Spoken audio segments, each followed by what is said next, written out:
Genesis chapter 18. And the Lord appeared to him by the oaks of Mamre as he sat at the door of his tent in the heat of the day. He lifted up his eyes and looked, and behold, 3 men were standing in front of him. When he saw them, he ran from the tent door to meet them and bowed himself to the earth and said, O Lord, if I have found favor in your sight, do not pass by your servant.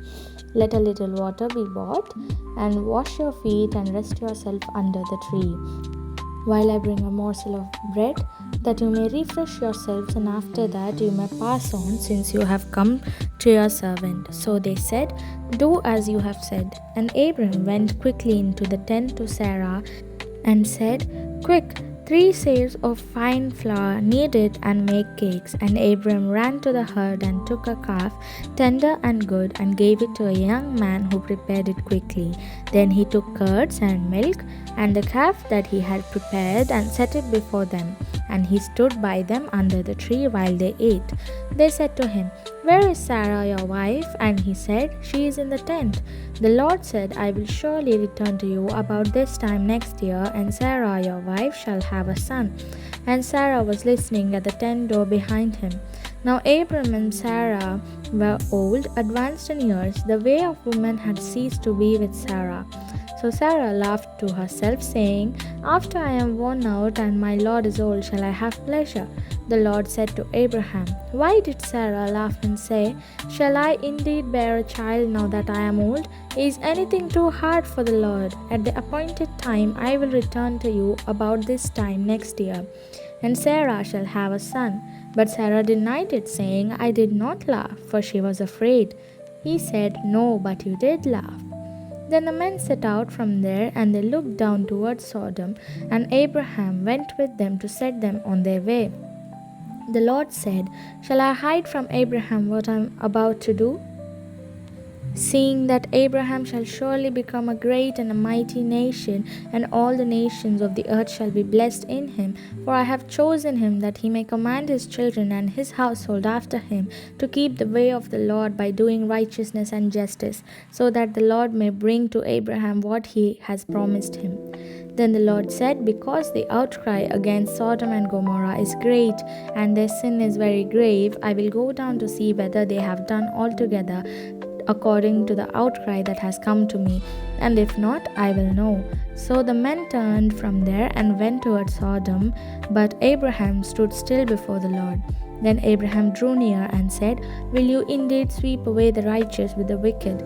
Suppose there are 50 righteous within the city, will you then sweep away the place and not spare it for the 50 righteous who are in it? Far be it from you to do such a thing, to put the righteous to death with the wicked, so the righteous fare as the wicked. Far be that from you. Shall not the judge of all the earth do what is just? And the Lord said, If I find at Sodom 50 righteous in the city, I will spare the whole place for their sake. Abraham answered and said, Behold, I have undertaken to speak to the Lord, I who am but dust and ashes. Suppose 50 of the 5 righteous are lacking. Will you destroy the whole city for lack of 5? And he said, I will not destroy it if I find 45 there. Again he spoke to him and said, Suppose 40 are found there. He answered, For the sake of 40 I will not do it. Then he said, Oh, let not the Lord be angry, and I will speak. Suppose 30 are found there. He answered, I will not do it if I find 30 there. He said, Behold, I have undertaken to speak to the Lord. Suppose 20 are found there. He answered, For the sake of 20 I will not destroy it. Then he said, Oh, let not the Lord be angry, and I will speak again but this one. Suppose 10 are found there. He answered, For the sake of 10 I will not destroy it. And the Lord went his way when he had finished speaking to Abraham, and Abraham returned to his place. Genesis chapter 19. The 2 angels came to Sodom in the evening, and Lot was sitting in the gate of Sodom.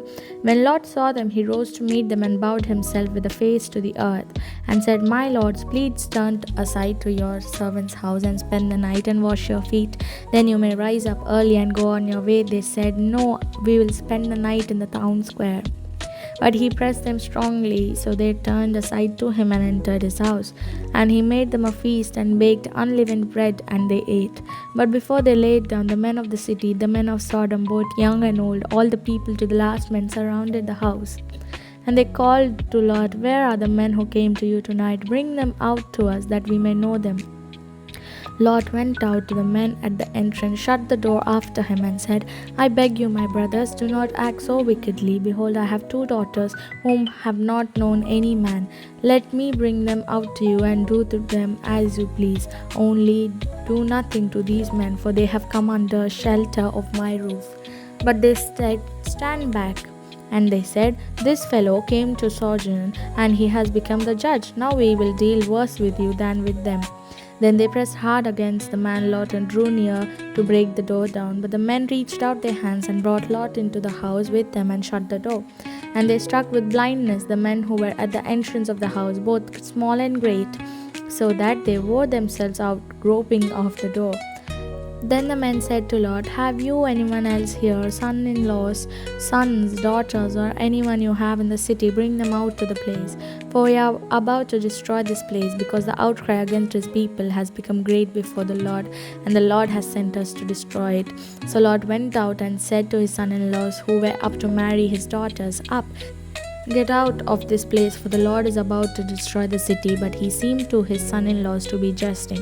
As morning dawned, the angels urged Lot, saying, "Up, take your wife and your 2 daughters who are here, lest you be swept away in the punishment of the city." But he lingered.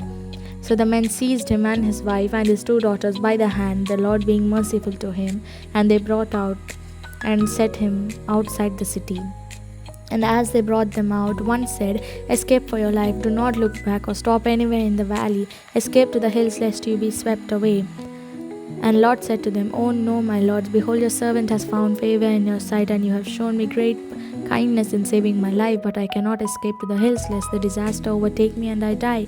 Behold, this city is near enough to flee to, and it is a little one. Let me escape there. Is it not a little one? And my life will be saved." He said to him, "Behold, I grant you this favor also, that I will not overthrow the city of which you have spoken. Escape there quickly, for I can do nothing till you arrive there." Therefore the name of the city was called Zoar. The sun has risen on the earth when Lot came to Zoar. Then the Lord rained on Sodom and Gomorrah sulfur and fire from the Lord out of heaven, and he overthrew those cities and all the valleys and all the inhabitants of the cities and what grew on the earth. But Lot's wife behind him looked back, and she became a pillar of salt. And Abraham went early in the morning to the place where he had stood before the Lord. And he looked down towards Sodom and Gomorrah, and towards all the land of the valley. And he looked, and behold, the smoke of the land went up like the smoke of a furnace. So it was that when God destroyed the city of the valleys, God remembered Abraham and sent Lot out of the midst of the overthrow, when he overthrew the cities in which Lot had lived. Now Lot went up out of the Zoar and lived in the hills with his 2 daughters, for he was afraid to live in Zoar. So he lived in a cave with his 2 daughters. And the firstborn said to the younger, "Our father is old, and there is not a man on earth to come into us after the manner of all the earth. Come, let us make our father drink wine, and we will lie with him, that we preserve offspring from our father." So they made their father drink wine that night, and the firstborn went in and lay with her father. He did not know when she lay down or when she arose. The next day the firstborn said to the younger, "Behold, I lay last night with my father.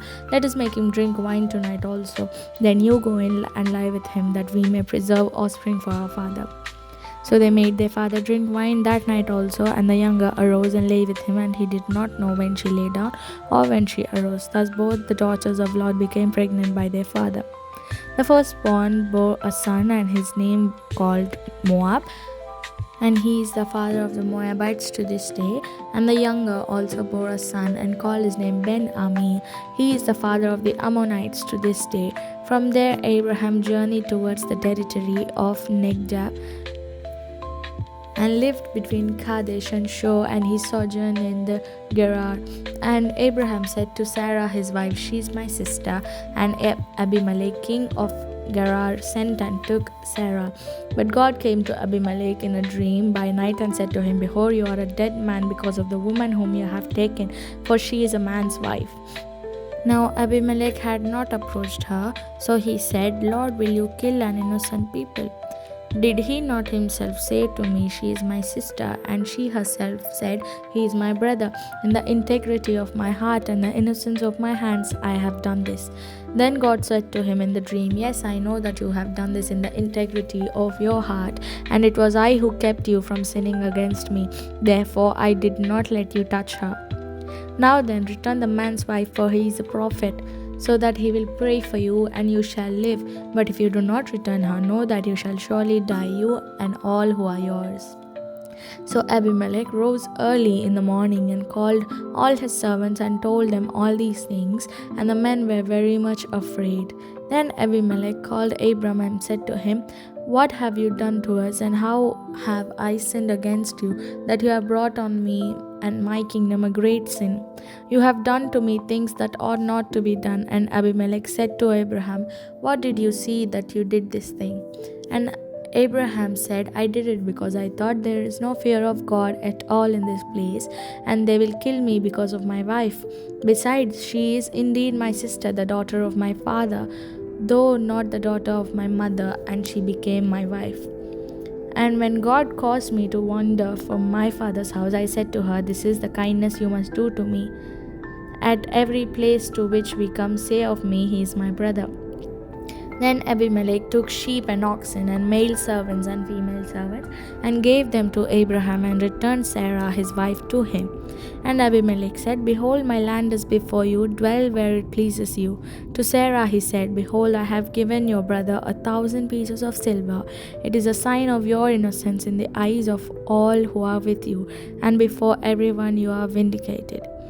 Then Abraham prayed to God, and God healed Abimelech and also healed his wife and female slaves, so that they bore children.